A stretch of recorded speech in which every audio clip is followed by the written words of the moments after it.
தாவேகால தேர்ந்தெடுக்கப்பட்ட எம்எல்ஏக்கள் முதல்ல அவங்களோட தொகுதி என்ன, அவங்களோட தொகுதியோட வரைமுறை என்ன, ஜியோகிராஃபி என்ன, சோசியாலஜி என்ன, மக்களின் பிரச்சனை என்ன, இதையெல்லாம் தெரிந்து கொள்ள வேண்டும் என்று நான் வேண்டுகோள் விடுக்கிறேன். பல பேர் ஆச்சரியத்துல சட்டமன்ற உறுப்பினர் ஆயிட்டாங்க. அவங்களுக்கே தெரியல நம்ம இந்த இடத்துல சட்டமன்ற உறுப்பினர் ஆனமா அப்படின்னு. ஆக அமைச்சர்களும் சரி புதியவர்களாக இருக்கிறார்கள். அதனால அவர்களை நாம விமர்சனம் செய்வதற்கு பதிலாக அவர்களுக்கு அறிவுரை கூற வேண்டும் நிச்சயமா. ஏன்னா மக்களின் பிரச்சனைகளை அவர்கள் கவனம் செலுத்த வேண்டும், அவர்கள் தொகுதிகளில் கவனம் செலுத்த வேண்டும். மரியாதைக்குரிய பாரத பிரதமர் துறைமுகத்தை விரிவுபடுத்தி இன்னைக்கு உண்மையிலே எனக்கு மகிழ்ச்சியா இருக்குன்னா, நான் தூத்துக்குடி வந்துட்டு அவசர அவசரமா ஓடுவேன்.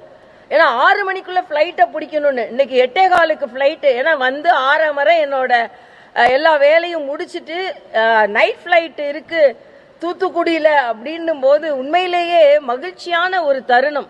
இதெல்லாம் மரியாதைக்குரிய பாரத பிரதமர் அவர்களின் அந்த வளர்ச்சி திட்டத்தில் வந்திருக்கிறது. எவ்வளவோ பிரதமர்கள் வந்தார்கள், எவ்வளவோ பேர் இங்க கூட்டணியில ஆட்சியில மத்தியில இருந்தாங்க. ஆனா இன்னைக்கு தூத்துக்குடி வளர்ந்திருக்கிறது என்றால் அதற்கு பாரத பிரதமர், பாரதிய ஜனதா கட்சி காரணம்.